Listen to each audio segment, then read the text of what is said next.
Good morning, everyone, and welcome to another live trading webinar. Today is the 4th of August and is the non-farm payroll event, as many of you already know. So let's start with the risk warning, and simply this content is for general information only and is not intended to provide any trading or investment advice or any kind of personal recommendation. And let's skip the fundamental analysis. You all know where to find it on our website, on the podcast area. And of course, you already downloaded the mobile application, as I assume. And let's have a look yesterday, what happened with the news. Bank of England moved the rates from 5% to 5.25%. And today, although the pound didn't quite push higher, but if any weakness will come on the numbers later on with the non-farm payroll, then we're going to see the pound to skyrocket. All right. So the markets are anticipating the non-farm payroll outcome. After that, we're going to see the direction. If the pound, it's going to push higher. So early this morning, it was the RBA monetary policy statement. In a few hours, Eurozone will report the retail sales. Expectancy is to see improvement in the number from minus 2.9% to minus 1.7%. That's if it's going to happen, it's going to be improved. And of course, later on, the non-farm payrolls, where the traders, they are focused, and 209,000 new payrolls added in the US economy, previously expected to added 200,000 this for the month of July. The outcome, because the forecast is very, very close to the previous number, if the outcome by any way will either be very positive or it's going to be very negative, it's going to show direction moves in the markets. So pretty much that's it from the news, and it's time to have a look at the trading platform. But before that, Marcelius, good morning from Netherlands and welcome to the webinar. Ruben, how are you doing, my friend? Good morning, Ruben. Roland, good said good morning. Good morning, Roland. Larry, I hope you're doing great. Good morning, Theo. Has the heat wave ended yet? Yeah, it's quite good today, to be honest. Thomas, how are you doing, my friend? Good morning, Thomas. Ebrahim, thanks for joining us. Good morning, Theo, and good morning, everyone, by Ebrahim. Maria Julia said, good morning, all. Good morning, Maria. Mr. Carlos, how are you doing? Good morning, and thanks for joining us. And my friend Cherry and my friend Ruben, guys, how are you doing? Looks like you talk to each other, and lately I see either Cherry post and then Ruben, or Ruben post and immediately Cherry, or just coincidence. Anyway, guys, thank you so much for your support, and again, welcome to this live trading webinar. So let's start with the pound against the US dollar, ladies and gentlemen. I think we need a drawing tool. Oh.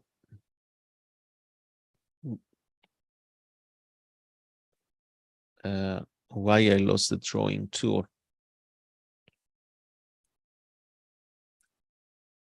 Okay, it's not working either today. Guys, I think this time I shared the correct screen. Okay, so no drawing tool for today. Ah, here it is.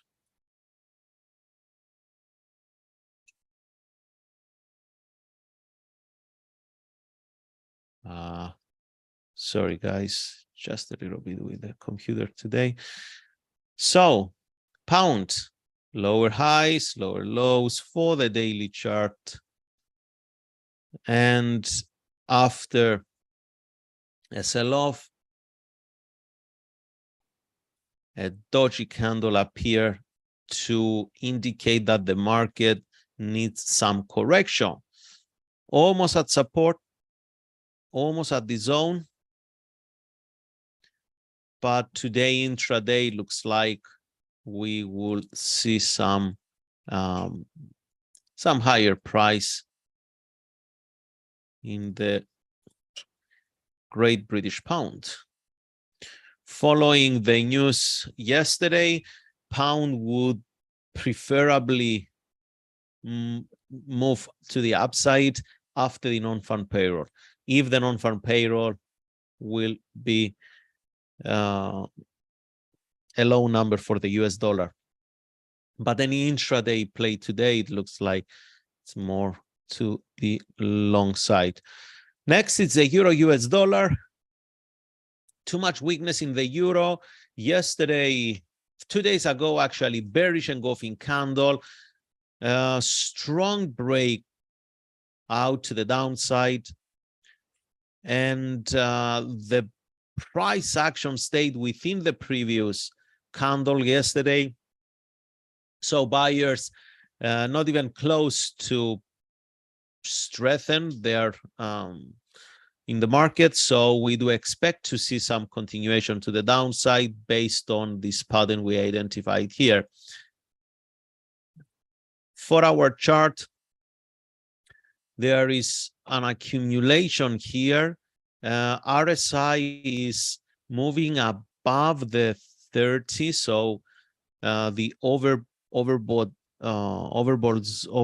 zone.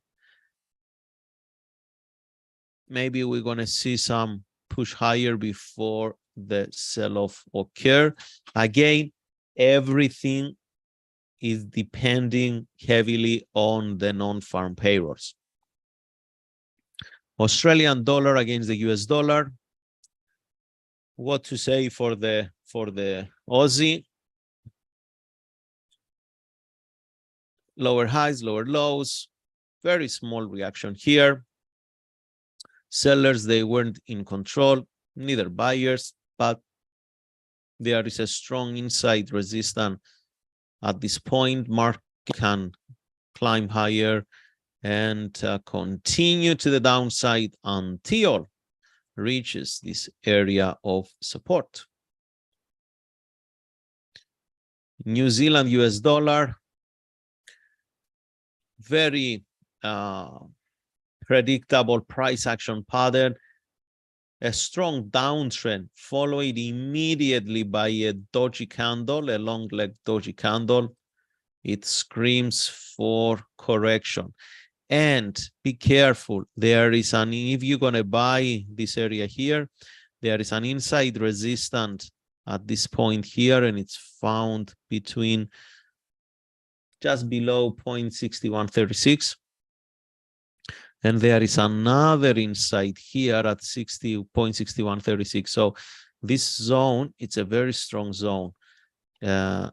Although if for people they buying here with a stop loss there is a fairly 3-to-1 or 2.5-to-1 to be made based on this opportunity. Now, again, how to use ATR? ATR shows that on average, this market on a daily basis moves about 72 pips. If someone buys from here with a stop loss below the low of the previous day, it's only 16 pips. So if you have a 16 pip stop loss and the market move equal to ATR, then it gives you within a day more than 3-to-1.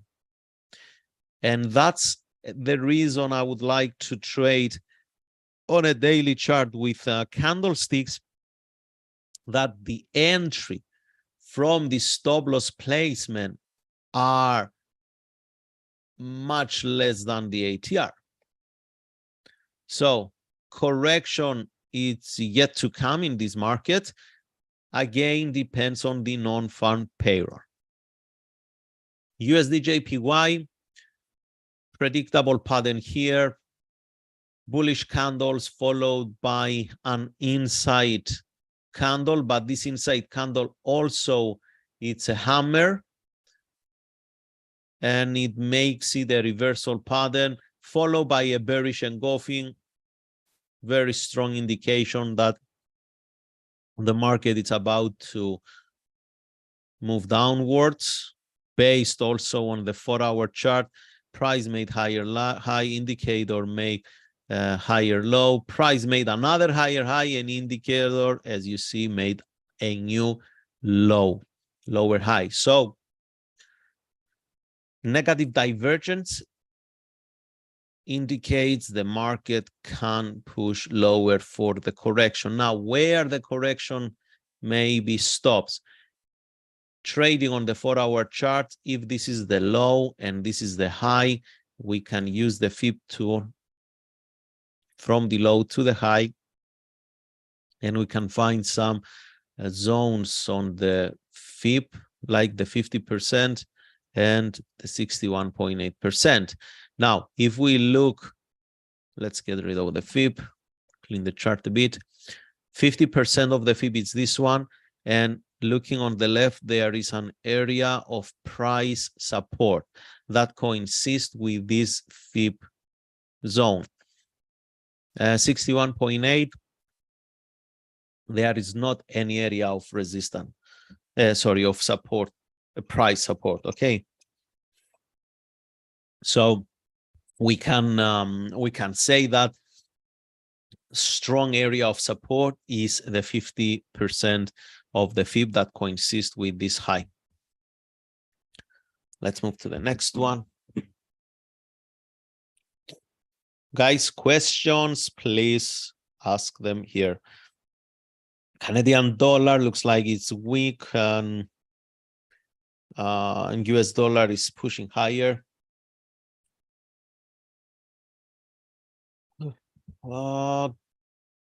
Musondas, what's your plan on non-farm payrolls?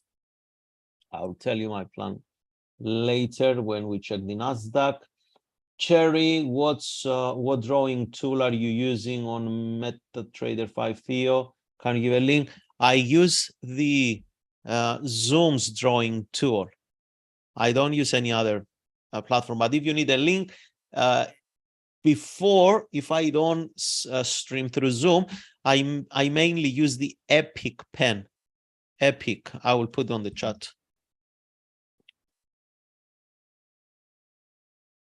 It's a free software.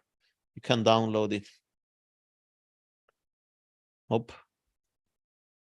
Epic pen. Next, Palmier said, good morning. Good morning, Palmier. Nick, how are you doing today? Hi, Theo and everyone. Good morning, Nick. So I'm still bullish until this area of resistance here. Hopefully the trade is going to close. USD CHF, still bullish until this one here. Hopefully, again, the price is going to push higher.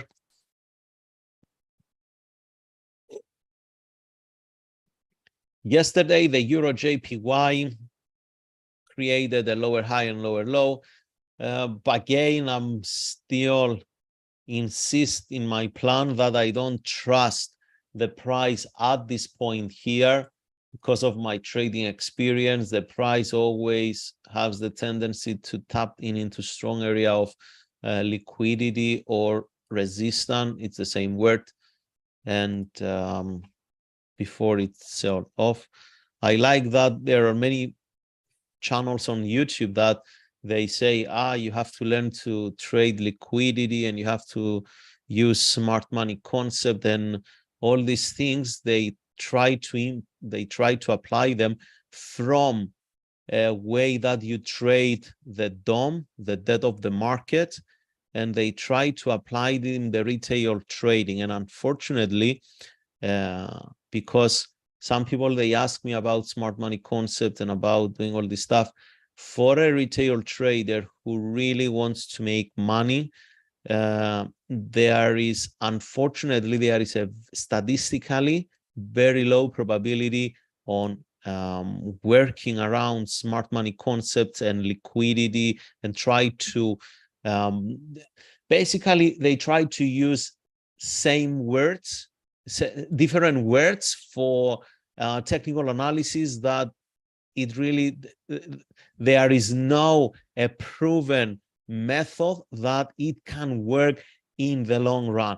It's like you enter here short and you put a stop loss 20 pips or something. They don't use ATR to understand that each market, it has a different way, a different behavior, it moves different. If you put a 20 or 30 pip stop loss on Euro JPY with an average daily move of 170 pips, chances are you're gonna just get whipped out of the trade data, trade after trade after trade. Okay, so try to understand the market, how it moves, why it moves that way. Come here, ask me, Theo, why is this and that happening? What's going on? Blah, blah. So in this particular moment here, and put it that way, guys, if smart money concept and if liquidity zones and all that stuff, they used to exist back in 1980s, 1970s, where everyone was trading.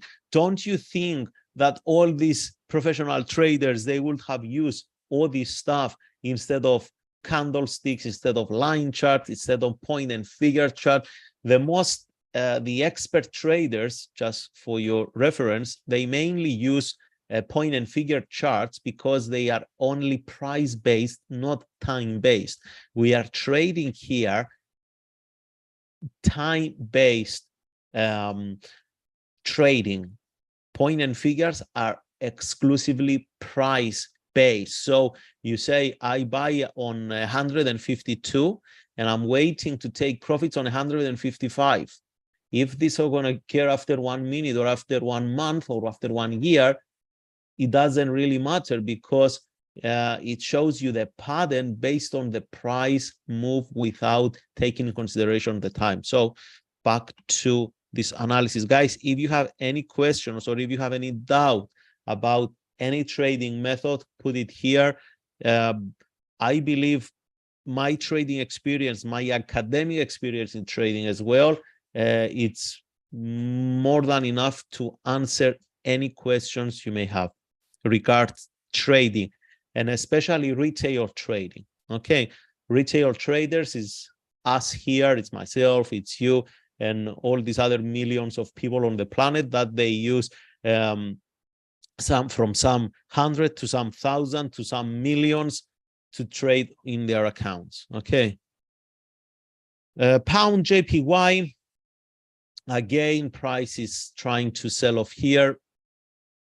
I wouldn't again trust to go short. Australian dollar JPY, though Aussie is very weak, there is support at this point here. Maybe we're going to see a reaction, but if we check the weekly chart and price today, it's going to break and close below this support.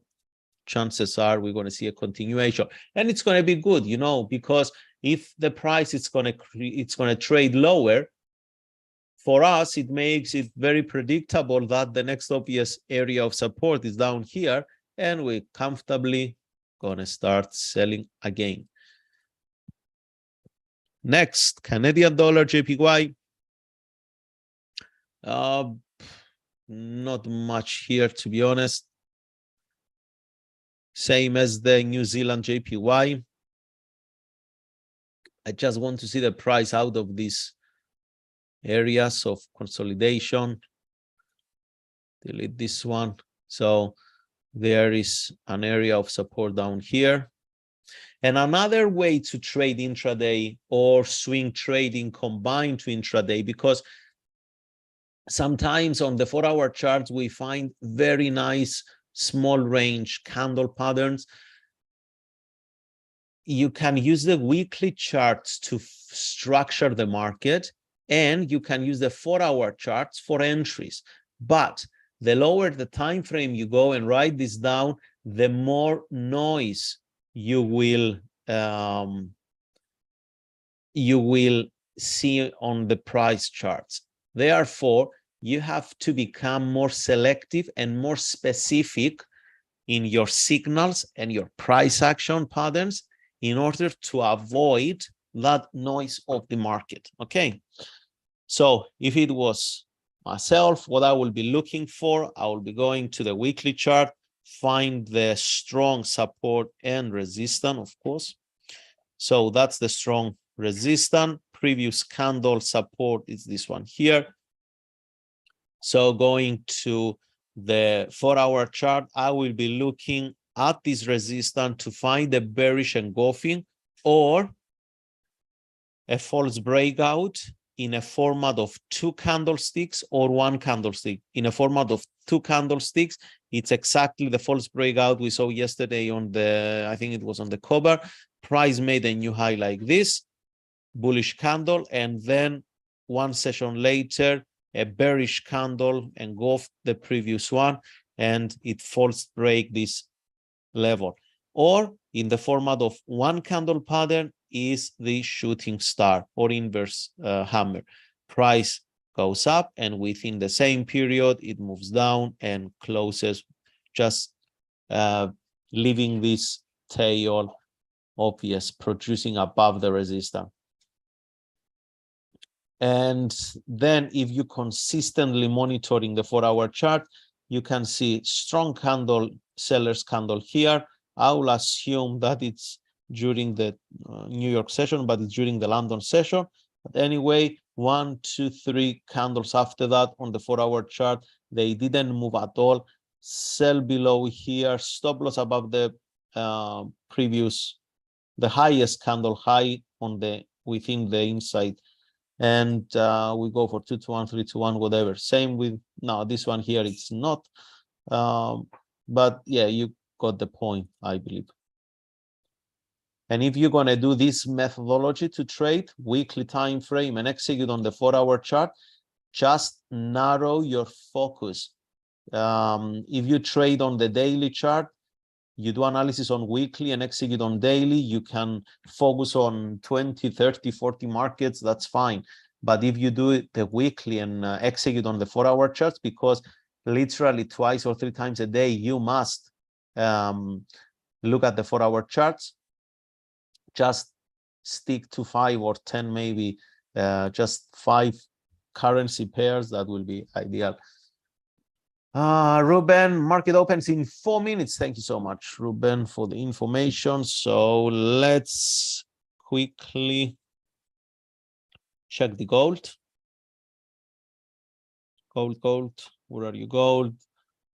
Cherry, what's someone mentioned in head and shoulder something? Or Ruben, head and shoulder. Gold weekly. Making a new low. Yes, daily chart. Lower highs, lower lows, stopped here. Anyhow, there is a room to move to the downside. At any point, we can experience retracement, so we are careful with that. WTI, guys, yesterday I told you about this area here that price was trading below this one, and I said maybe we're going to see a false breakout because we are on the weekly upward momentum, on the daily higher highs and higher lows. And when you see this candle here, remember I said you don't scare that sellers are in control now. No, for any price to move up, first it has to move downwards.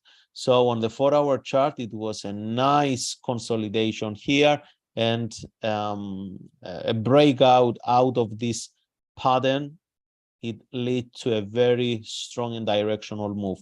So still bullish on the WTI. Silver price is start approaching the support.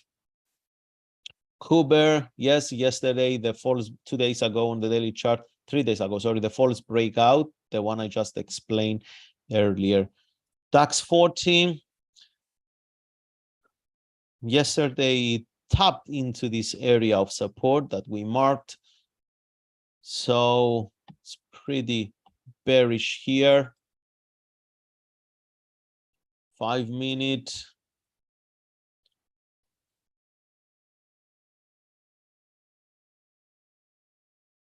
I will go with a sell stop at this point.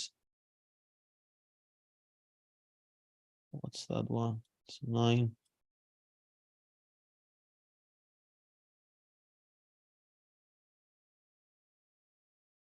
Be mindful that this area here, be prepared that this area here can act as a strong support, but there is a strong bearish bias on the daily chart. Again, we are scalping, we are not greedy, and maybe the price is going to just push lower, who knows. But if it's going to go for a higher prices, I will rather to get filled on a buy stop at this point here. So looks like less than a minute for the London Open, and let's see how the market will react.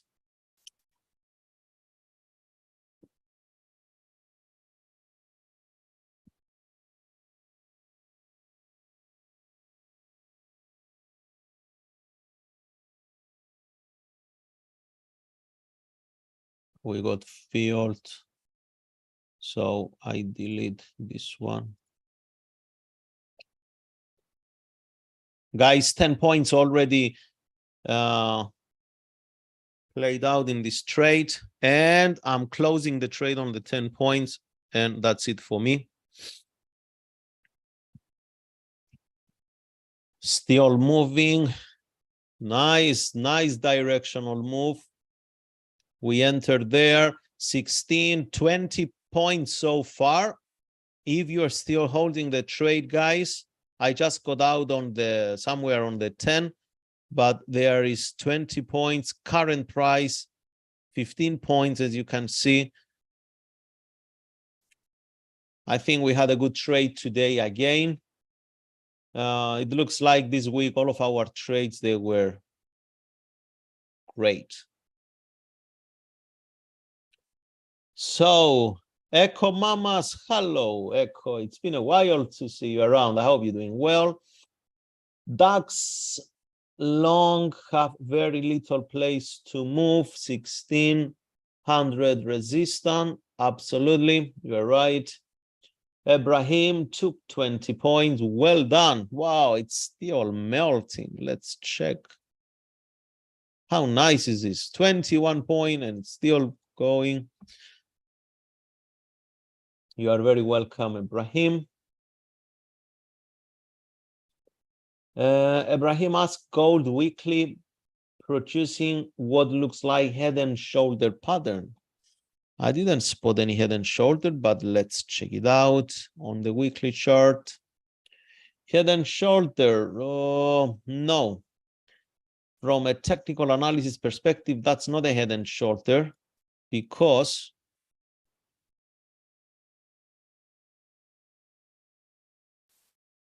look at this. The price stays for a, that's a little bit difficult. Okay. There are multiple highs here. You see that there are multiple highs here. From the one point, it can be seen as a head and shoulder pattern, but again, we need to see a break below the neckline. Now, why we say that head and shoulder pattern, ideally, it has to be like this, because if we use the FIP tool, and that's a great question from Ibrahim, and thanks for bringing it up. A head and shoulder pattern is mainly the pattern that at this point here, we want to see a deep correction. We want to see the price penetrates and moves well beyond the previous swing, let's call it A.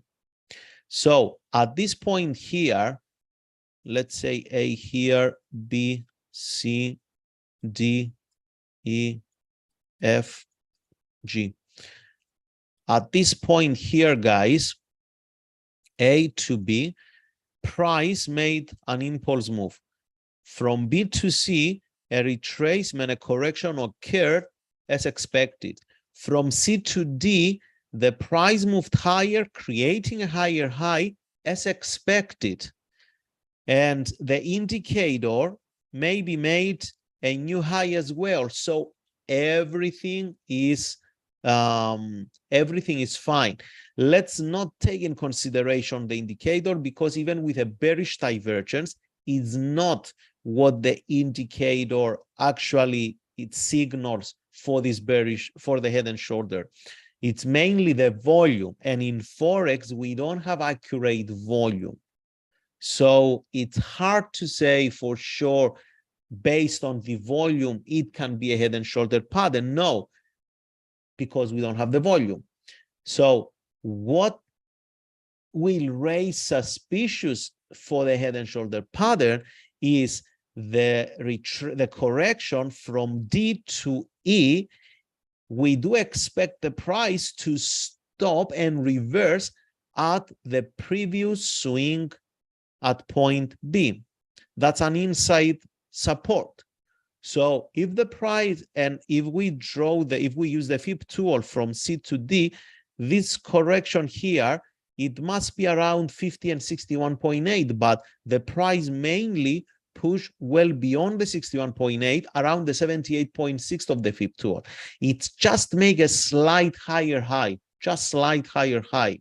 So any penetration, and we can draw the neckline, any penetration from F to G, it can also penetrate the point E and instantly can create a new low in the market.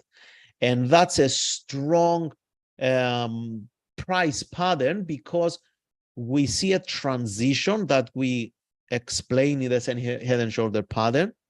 And also we see a new market structure. But in this point here, a break below this neckline, it doesn't violate the last swing low, which is this one here. That's the point E. That's the point F.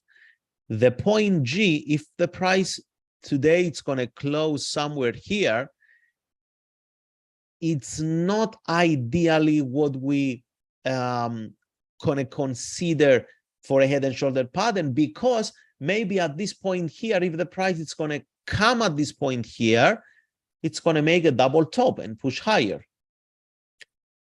Do you guys understand? Does it make sense? So we need to pay attention a little bit more on the detail. From a faraway standpoint of view, it looks like it's a head and shoulder pattern.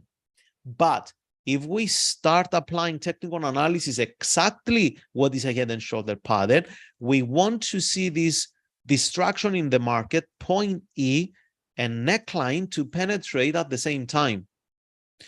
But if it's not, it looks like anything else can happen as well. Maybe a double bottom can be in place after the price come here. So how can we talk about head and shoulder pattern? Florin, that's right. G, where is G? A, B, C, D, E, F, G. Yes. From point E, not from point C necessarily, just from point E, because the most relevant new swing in the market, it's this one here, not this one here. So let's say this is A, this is B, this is C, this is D, and this is E. So from, then this is G. From G to penetrate at point E, it's fine, not necessarily all the way to point C. All righty, so guys, that's all from me today. Thank you for bringing up so valuable questions. I'm sure everyone learned from everyone on this webinar. And I would like to wish to everyone to have a fantastic day ahead. Sorry, I didn't answer a question. What's my plan for the non-fund payrolls events? I don't trade any news alone, because I have a methodology, I have a strategy that I trade every single day.